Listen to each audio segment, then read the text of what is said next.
гишүүдийн өнөөдрийн хамгаалтан айлтгая.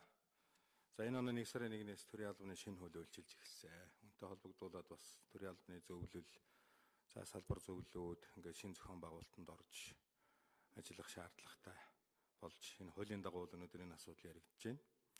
Улсын их хурлын чуулганы хуралдаанаар бас одоо дагаж мөрдөх ёстой хэд хэдэн одоо асуудлууд, хуулийн өөрчлөлтүүд бий, бас журам гэдэг ингээд асуудлууд байгаа. Энийг бас бид нэр дөрвөн баталж өгч энэ одоо ажлыг нь бол хуулийн хугацаанд нь явуулах боломж олцоо одоо хангаж өгөх зөв юм аа гэж ингэж бодож байгаа.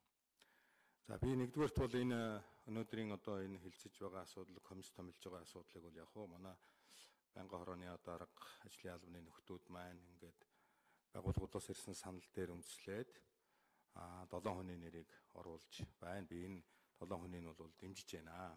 Бас тодорхой хугацаанд одоо төрийн ажил алга башиж байсан. Тэг ямар нэгэн одоо нөлөөлөл юмд орчихгүй ингээд ажиллах юм боломж олцоотой юм улсууд байгаа гэдэгт бол итгэж байна.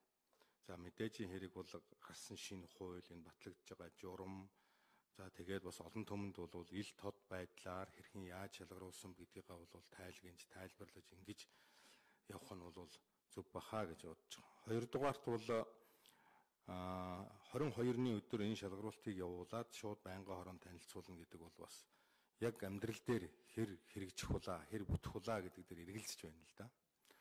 Тийм учраас энэ хүсэж байгаа улсуудыг одоо оролцуулах боломж олцоог нь бол чөлөөтэй тавьж өгөх үүднээс юм бол 22-ны өдөр хүртэл одоо өнөөдөр энэ журам батлагдаад 22-ны өдөр хүртэл бүртгэж аваад тэгээд 22-ноос хойш энэ ажлын хэсэг бас тодорхой хугацаанд би бол хэд хэдэн зүйлээр одоо шалгалт шүүлэг ярилцлага гэдэг ийм олон юм байгаа учраас тэр ажиллагаа бол нэлээд үргэлжлэн. Тэгээ энэ хугацаан дээр нь ярилцж байгаад лундаажинсан дээр бас нэг сунгах, жаахан ажиллах боломжийг хангаад өгчөөсэй гэж бодож байгаа. Тэгвэл бас нэг 50% үнэн бодтой шалгаруулалт явах талаасаа гэж ингэж харж байна.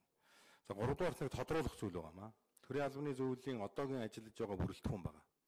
Энд бол улсын их хурл, засгийн газар, ерөнхийлөгчийн төлөөлөл ингээд ороод орж ирсэн. За шинэ хуулийн дагуу энэ бас 3 одоо газар ажиллаж байгаа хүмүүсээс бол бас тэнд нэр дэвшиж одоо очиж ажиллах ёстой. Гэтэл энэ одоогийн ажиллаж байгаа улсуудын цааш нь одоо үргэлжилэх үү? Эсвэл шинэ хуулийн дагуу шинээр сонгогдож явах уу гэсэн ийм асуудал байгаа юм л да. Тэгжээж энэ 5 хүн болол бүрдээд тэгээд татроосоо даргаа сонгоод ингээд энэ төрийн албаны зөвлөл гэдэг байгууллага бол үйл ажиллагаагаа чигдрүүлж ингээд явуулах ёстой. Энэ дээр ямар одоо яг хуулийн зохицуулалт байна? Яаж одоо манай байнгын хороо ингээд ойлгож байгаа вэ гэдгийг би нэг тодруулга хүсэж байгаамаа. Баярлалаа. Юу яасан? Энэ бол даргын санал байна л да.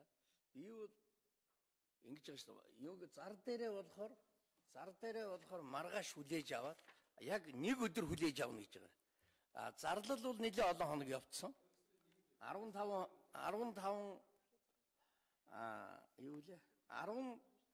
15 хоногийн өмнө зар явцсан байна. Зар бол бүх вебсайт юу гэдгийг сонингуудаар. За ингээд тэр одоо болцол хангаж байгаа хүмүүсийн хувьд бол мэдээлэл бол хүрсэн гэж ингэж үзэж байгаа. За гомдол санал гарах нь гайгүй болов гэж. За маргааш бол нэг өдөр материалаа хүлээгээд авна. 15 дахь өдрөөс эхлээд биш үү.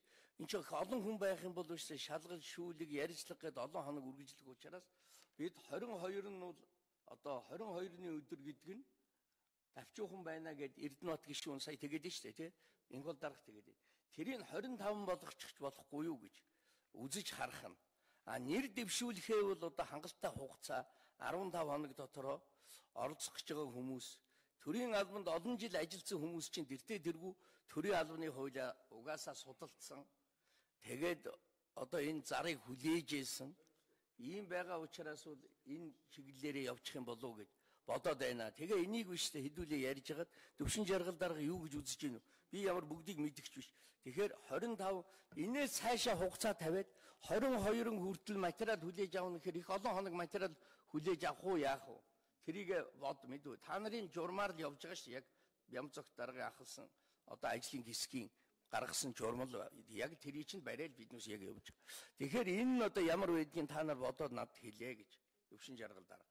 За хоёр дахь асуудал бол юу байгаамаа. Энэ нөгөө нэг энэ төрийн албаны тухай хуулийн шинжилсэн найруулгын төслийг хилцүүлэх дэлгэцүүлэхээ ажлын хэсгийн 2017 оны 10 дугаар сарын 26-ны өдрийн хуралдааны тэмдэглэл тэгээд тайлбарлаж ийсэн хүмүүс за Нямагийн инх болд гишүүн, Тогтсорон гишүүн, Шин зориг гишүүн, Сүрийн албаны зөвлөлийн дарга цогоо бусад гишүүд ингээд баярмаа гэдэг зөвлөх ингээ энэ хүмүүс бол за энэ одоо асуудлуудыг хэрвээ одоо ингээд шинэ хууль гарвал 5 гишүүн хэлсэн байна. За ингээ хэлэлцээд бол ямар тайлбар гарсан гэхээр тэр одоо 3 байгууллагаас орж байгаа 3 гишүүний хувьд одоо дордуулах юу лээ нөгөө нэг эрх зүйн байдлыг дордуулахгүй гэсэн үндслээр тэр 3 гишүүн бол хугацаагаа дуусгуул яасан бэ гэж ингэж яригадад огцсон байна.